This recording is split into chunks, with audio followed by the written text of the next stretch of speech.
Hi, I'm Rob Bernstein. And I'm Marcia Eckerd, and we're here to talk today about those meetings that you call for either your school or where you're working.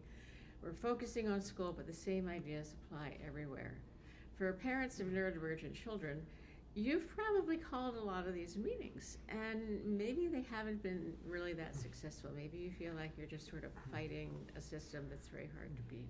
What we want to do is give you some ideas that are going to probably increase your outcome, make it more successful for you. Right, so there are parents who call, like Marcia said, a lot of meetings, and you go in sometimes fighting for your child, 'cause that's almost a cliche. I fight for my child. And then there are other parents who just feel intimidated and they won't call in these meetings. Either way, we want to give, some advice to both sides. Right. And piece of advice number one is you probably don't listen particularly well when people are yelling at you. And neither do teachers listen very well when someone comes in. What they experience as antagonistic or yelling at them or saying, you ought to be doing this, they tend to shut down. So idea number one is that you go in there with the attitude of, you're on the side of making my child a success the same way I am, and we're going to work together. No matter, even if you don't feel that totally, that's the attitude you have to have because it invites them to participate in the process. So that's number one. Yeah, and teachers don't go into this business to be harmful or to be antagonistic. They're all there for... Right. And they certainly don't want to feel they're seen that way by you. Second is you've got to do your homework. A lot of times we come in, we're full of passion, we're full of feelings, and so we start spilling the story. And frankly, that's not effective. What you need to do is take the time to really talk to your child, to give a lot of thought to what your concerns are, Yeah. and to make really a bullet point list of these are the things that I'm concerned about. He's coming home crying, he's very frustrated in this particular area, whatever, so that you can be succinct. You can be to the point and succinct. These are my concerns, number 1 through 4. And you're putting out concerns, right? You're not putting out solutions. Right. And the solution is this is what I want you to do about my child, or how I want you to teach, or how I want you.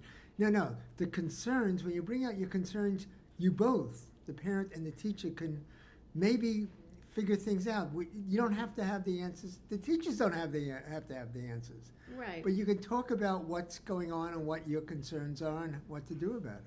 Right, because what you're starting is when you start talking about your concerns and you bring them to the teachers and people are engaged in understanding, now you add in the bits about helping them understand your child. So you may say, Rob, you gave the example of a child who just doesn't start working. They say, do this, and the child doesn't do anything. And they may think, oh, doesn't have an attitude problem, he's not interested. And you might want to give them some understanding of your child. I understand it could look that way. On the other hand, he has a big problem making transitions from what he was doing before to now. He also has slow processing speed. Or maybe it's that the content is something that's confusing, like talk about the feelings and themes, and the kids like, well, how do I know what they're feeling? I mean, it doesn't say what they're feeling. Or it could be that the directions aren't clear enough to understand. There might be a lot of reasons, but if you help the teachers begin to think that there are other reasons, and how do we explore those reasons, you're on the road to being productive. Right, and all these interesting and realistic solutions or questions about your child doesn't always have to come from you. The teachers could come, it could be a dialogue. Right, You could both figure this stuff out. So maybe the parent, the teacher, instead of insisting on, come on, do your work, let's get it done, if they're thinking like, oh, maybe I should repeat the directions. It could be something simple like that to make everybody aware of helping your child so he or she doesn't come home with crying and being frustrated. You can give an example of how a direction that seems very clear actually isn't clear to your child, and how you have to reframe your direction so your child understands it very clearly and literally what they're asking for. Or, sometimes it's perceived that when you're talking about your child crying and frustrated, we don't see it at school. Does that happen with you, Rob? Right. Oh, yeah, that's right. Yeah, the school might not see something, and you see something at home. And the school's impulse might be, well, he's great in school, that must be a home problem, but wait a second, it has to do with school. He's upset about school, and so you have this dialogue. Right. And what you might want to let the teachers know, and they may not be aware of how hard it is that your neurodivergent child is working so hard to hold Right. it together in front of peers and trying so hard that the moment they get out of school and get home, they are fried. And that's when you Right. see what's going on. So you help the teachers understand that really how hard your child is working to look together in front of other kids. Yeah, and that's invisible. They're trying so hard, but they appear to be just like all the other kids, but they're the ones that are really making this incredible effort just to Right. put it together. So we've got our questions on the table. We're brainstorming, understanding what's going on, and now we're at the step of coming up with what are we going to do.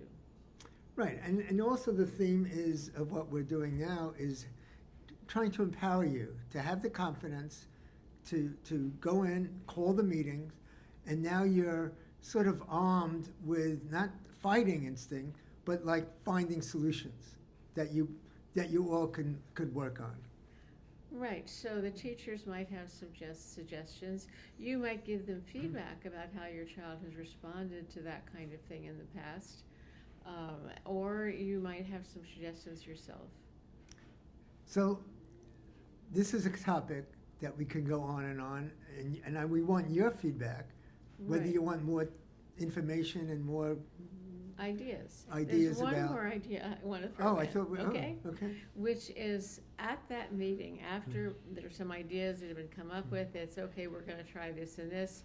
You set the date for the next meeting right then and there. You say, we're going to give this 3 weeks, or we're going to give this whatever seems to be a reasonable period of time, and then we are coming back to look at how effective this was. And maybe Yeah. we tweak it, or maybe we start from square one, but we are going to look and analyze how well has this worked. And you want that second meeting date on everyone's calendar, because how often do you have a meeting, Right. express all kinds of things, and then it just drifts off That's into right. nothing? That is so important. And then we see the changes that your child may need to make and what the school may need to make. Right, right. That's good. Yeah. Okay, I love it. all right. Thanks so much for being with us. Please subscribe to our All right. channel. Bye-bye. Bye-bye.